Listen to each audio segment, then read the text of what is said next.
Hey guys, it's Brent. Welcome back. It is Monday, beautiful Monday here in Ohio. I hope it is great wherever you are today in the world. It is time for the next episode of Brainwashed.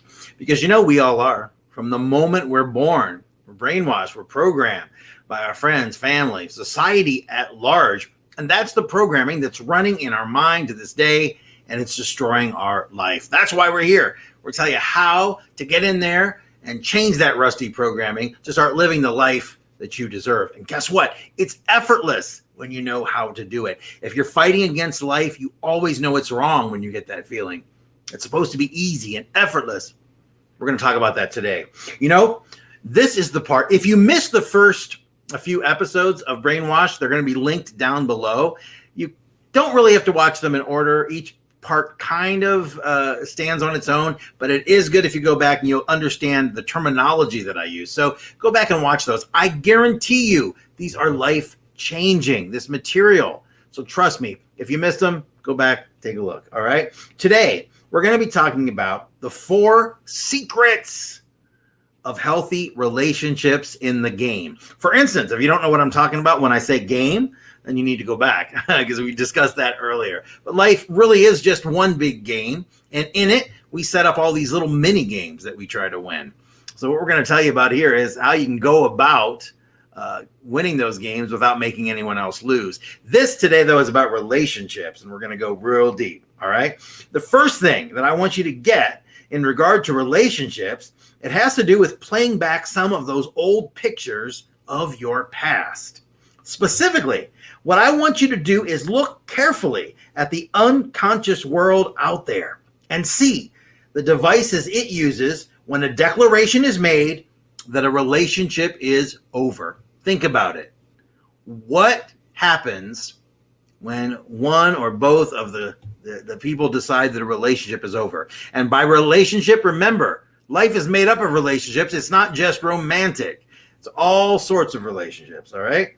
What you'll see is about 99% of the people, they go about setting up a really intricate game on the way to ending a relationship. Now, invariably, it involves establishing absolute wrongness for the partner. That is, they invalidate the other's act. They cancel their vote. Then they get to walk away and they get to say, damn, I don't know how I got into that in the first place. I knew it all the time. It happens at the courtship level. It happens at the marriage level. It happens at the friendship level. It happens at the business level. In fact, if you look, you'll see it happens almost all the time when a relationship ends between 2 people. The message I want you to get from this is super simple. It is that what you're seeing is nothing but minds at work. It's survival. I've got to be right. So an elaborate game is created and played out which lets one survive while canceling the other's vote. Look at the valuable time it takes to conceive, set up, and play out the invalidation game. Point, any relationship you've had is simply back there on the videotape permanently. And you spent the time in that relationship of your own choice. Therefore, you can't change it. You can't get that time back. It happened. Let the thing alone. If you arise one morning and make a choice to exit a relationship, do it without canceling anyone's vote. Just tell the truth about it without making the other person wrong. And don't wait a month or a year or a decade. It's not fair to you. It's certainly not fair to them. What do you get out of sitting on a powder keg all that time? You know what you get? An ulcer. You get disease in the body. Now let's move on and talk about a good relationship. Healthy, growing relationships are so rare, especially now in the world. Primarily because people don't see what they truly consist of. And defining a good relationship is as simple as 1, 2, 3, 4, because it's the 4 secrets, and here they are. Number 1, total acceptance of the other person's river. If you don't know what that is, go back and watch. But basically, their river of life. 2, actively creating games which feed that river.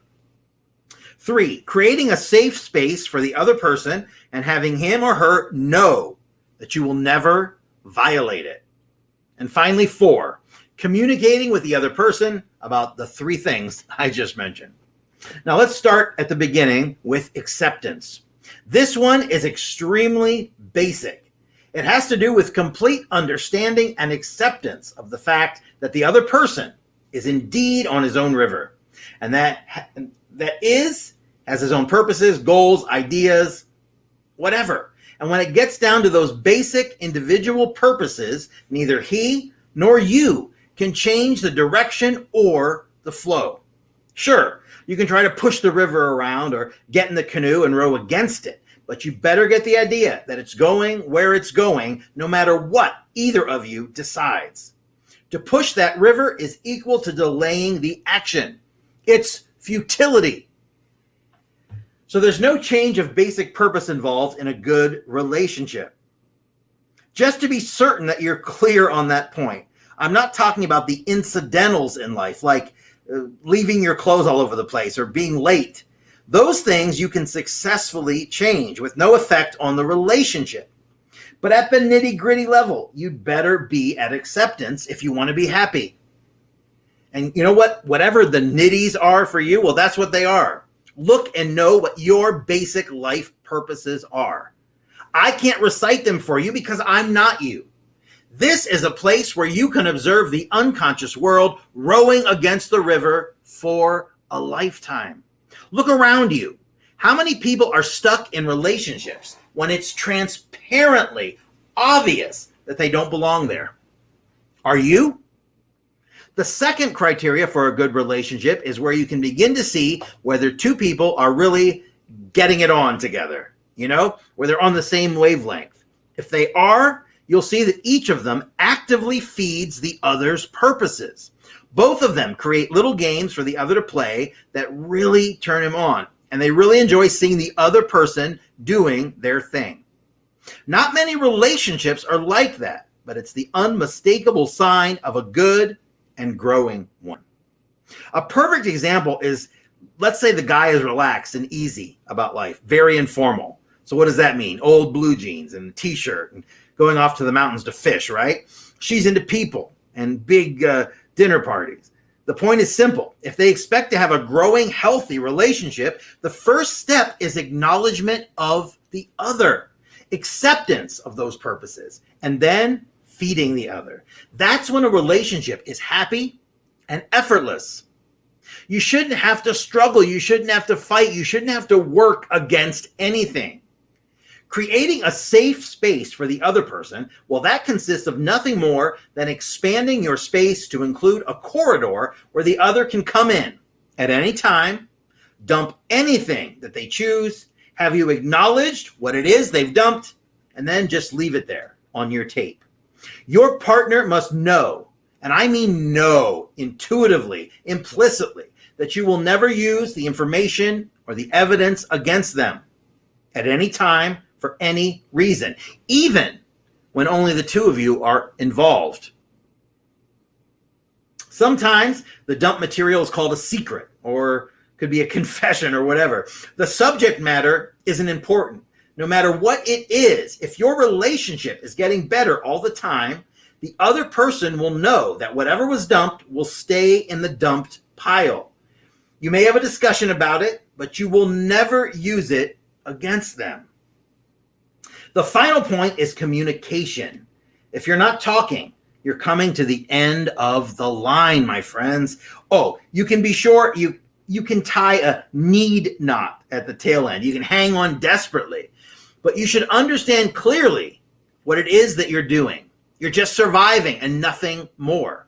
It's just the mind at work, serving you up those pictures of the past, which keep you trapped, that keep you firmly stuck in the mud of life, and you are light years away, eons away from happiness. Now, I didn't say anything about need or sex or love, and I did that consciously because they have nothing to do with the basics of a good relationship. Take need. When you think you need someone, that translates to his or her ability to do it to you. What do I mean? Well, if you need the other person and they aren't around, well, your life is screwed. And he did that to you. And the person needed feels guilt because he knows that he can't provide what's needed all the time. And the weight of the leaning person is especially heavy with the realization that total collapse is likely if he's not there to be leaned on. What you must get is that you will survive with or without the other person. You know that each of you has got your own river. Healthy relationships are a game based on feed, not need. Feed, not need. That consists of creating little games to feed the other and seeing little games created for you that feed your river. Now that is where you want to be. You can see why persons of the same sex so often have solid relationships. It's because they have the opportunity to deal themselves out of those games in the other's life where total acceptance is not possible. And of course, to join in when they're together on things. Thus, no interference. Now, let's not forget love. After all, it's what makes the world go around, right? Maybe. I mean, I see love as a very simple phenomenon that all comes back to you. That is, you're either a loving person or you're not. And if you are loving, then you're totally willing to give with no expectation of getting anything in return. Another person can only get in the way and receive the love that you have to give. The point is that you don't fall in love. You're already there or you're not. In relationships, love is the conscious choice you have when you look at another being, his river, the situation, and then you choose to let your emotions go. Add love to the basic four and you're off to even higher ground. Now take the time necessary to run some pictures of your past about the relationships you've had and have. See what was going on. Tell the truth about what was or is going on. Look and know that a good relationship is an easy, effortless process. You're not fighting anything. You're not holding back anything.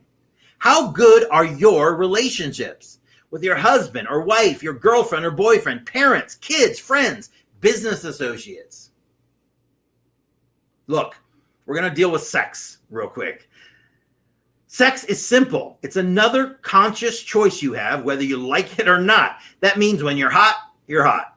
If you set up a relationship without the basic four, well, sex is just a frictional mechanism to cool you down.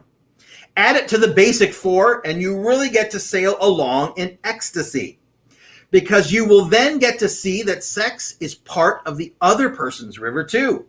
And you will communicate about what games are especially exciting for your partner.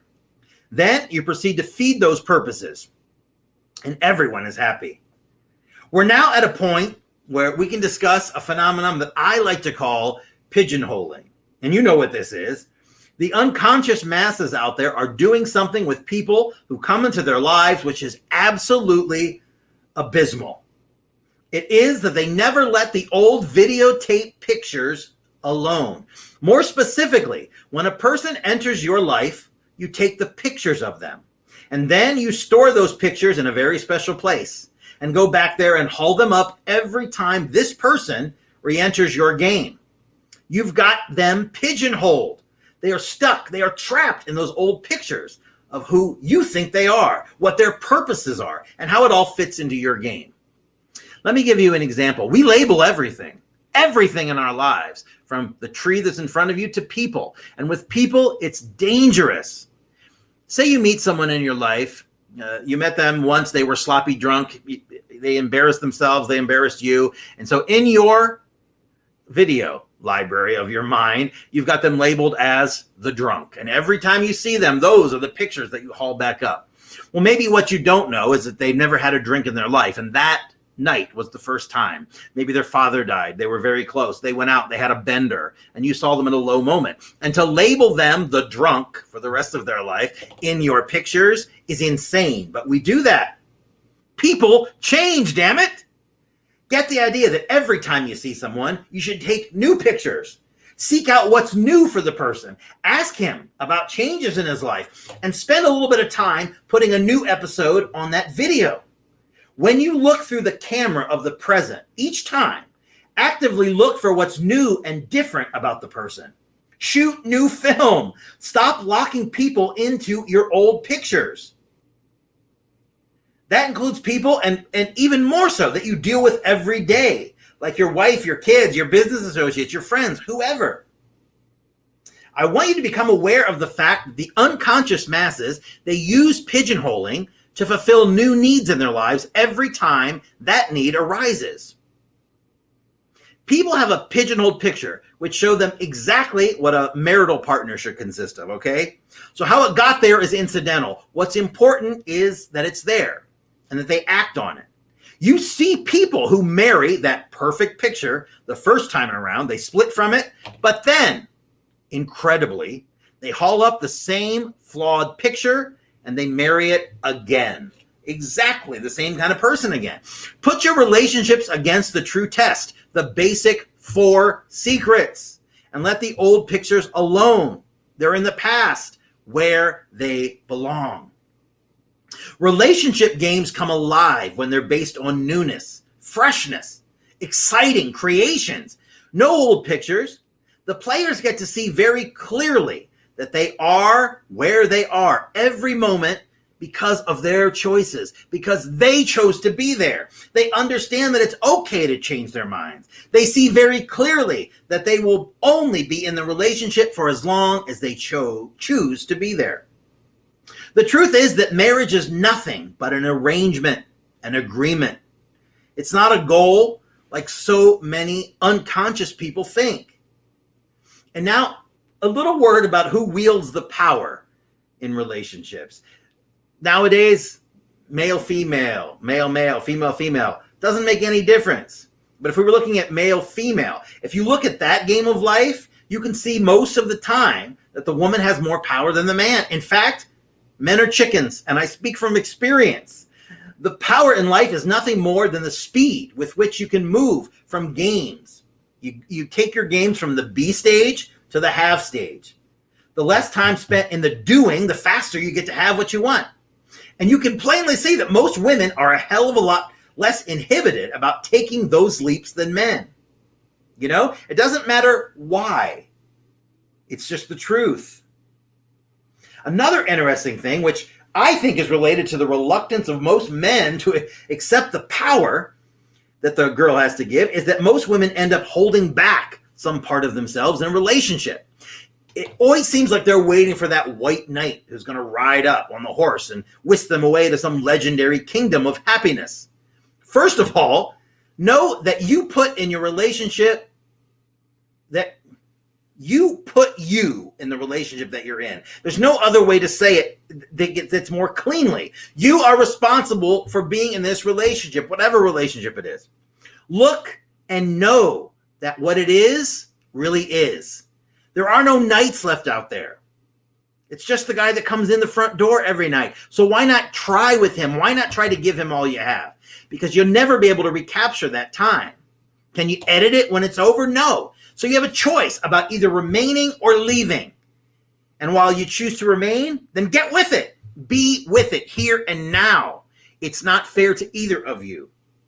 Look, talking about relationships, we can take a look at a relationship that you've chosen to end, okay? So imagine, we've looked at methods here about that people use to get out by being right and by making the other person wrong, canceling their vote. And there's nothing more painful than that. You're literally invalidating the other person. Let's take an example which clearly communicates what I want you to see. A friend of mine is living with a lady. They're not married. Now, he says they both went into their arrangement with a very clear understanding that it wouldn't involve marriage or children. The trouble is, he now finds that, well, it is not so anymore. She's begun to hint at the fact that it would be really nice to hear the pitter-patter of little feet. He's looked long and hard at that notion, and he knows he's just not there. So what do you do in this situation? What would you do in this situation? Well, I'll tell you, the best way to deal with terminating a relationship is to openly communicate about it. Why do we go into these games at the end? We have to make the other person wrong in the process. The truth is this: her river includes kids. His river doesn't. That's really at the nitty-gritty level of things. I would think that he wouldn't want to start rowing against his river in an attempt to stay even. Same with her. It's time to separate. And the way to do that is simply to climb into the shoes of the other person for just a moment and acknowledge it. You say, look, I understand kids are really a vital part of you. You want them so badly, and you can see them now, but I can't. I would really be misleading you if I went into that act and ended up dumping you and the kids 3 or 4 years from now, because I can't stand it. So I want you to go out and find someone who's interested in kids and have them. The time I've spent with you has been beautiful, and we'll always have the memory of our lives together. But it's time to realize that we are not going to make it from here. Now, do you see what happened there? The truth is out, and it doesn't have to hurt anyone. Both of them survive, and they can still be friends. They don't have to regret anything or cancel each other. She can return anytime and share her new life with him. He can enjoy seeing how happy she is, and he gets to be happy too. Yes, there's a little pain at the moment, but it's like any Band-Aid, you just remove it. Don't drag this on for days, weeks, months, years. It's just not fair. Life goes on, and it goes on with no effort. Look ahead and know, whatever the hell you do, don't row against the river. I'll be back on Wednesday because we're going to be talking about the games that kids play and how we have literally been programmed since we've been under 10 years of age, and that is the programming that's running our life. We're going to go into the games that kids play, and we'll do that on Wednesday. But I want to talk to you just a few minutes about mindset coaching. You know, it's unbelievable. It's like Socrates said, the secret of change is to focus all of your energy not on fighting the old, but on building the new.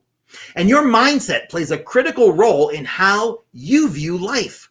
A fixed mindset can be limiting and can be detrimental, affecting all facets of your personal and professional life. Now, a growth mindset can send you on a trajectory for success and for happiness. Ask yourself some questions. How do you see the world? How do you see yourself? And how do you overcome your limitations? What are your perspectives?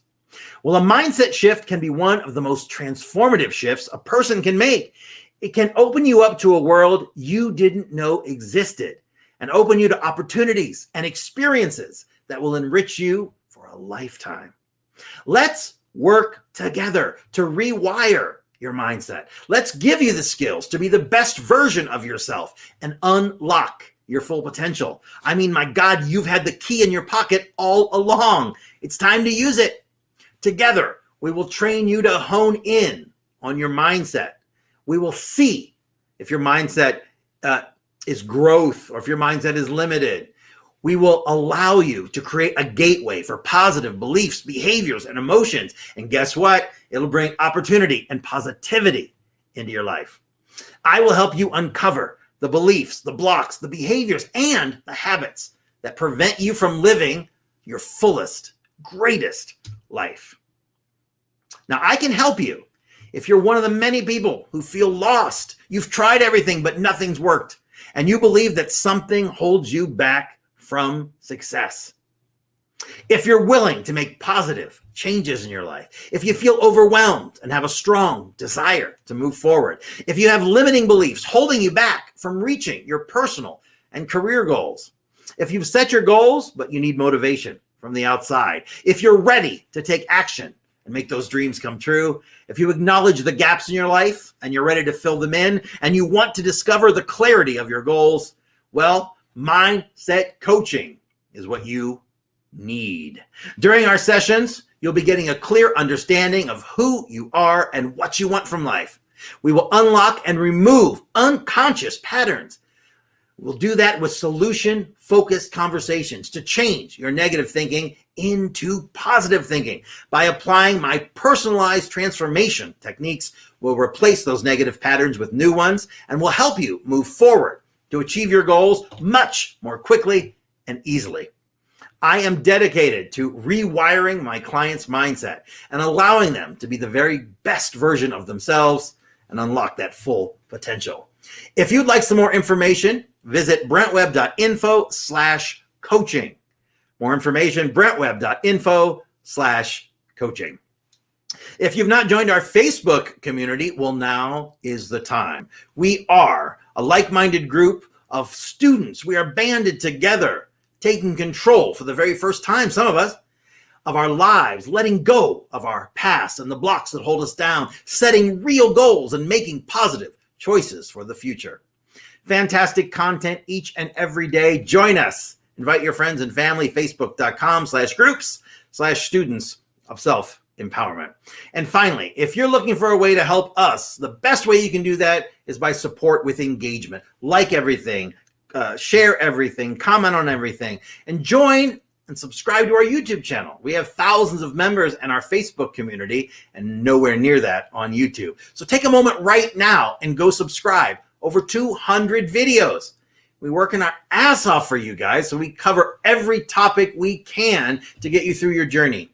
So go subscribe right now. It's youtube.com/Taylor Webb Television. I guarantee there is a video there for whatever it is you need right now in your life. So I'll be back again on Wednesday with the next part of Brainwash. We're going to be talking all about kids games. And the sad thing is most of us play those kids games way into adulthood. And that's what we're going to be talking about on Wednesday. So go spend some time in the Students of Self-Empowerment post, share, let us know where you are on your journey, what you need help with. We are here for you. And remember, don't worry, be happy and feel good. I'll see you on Wednesday.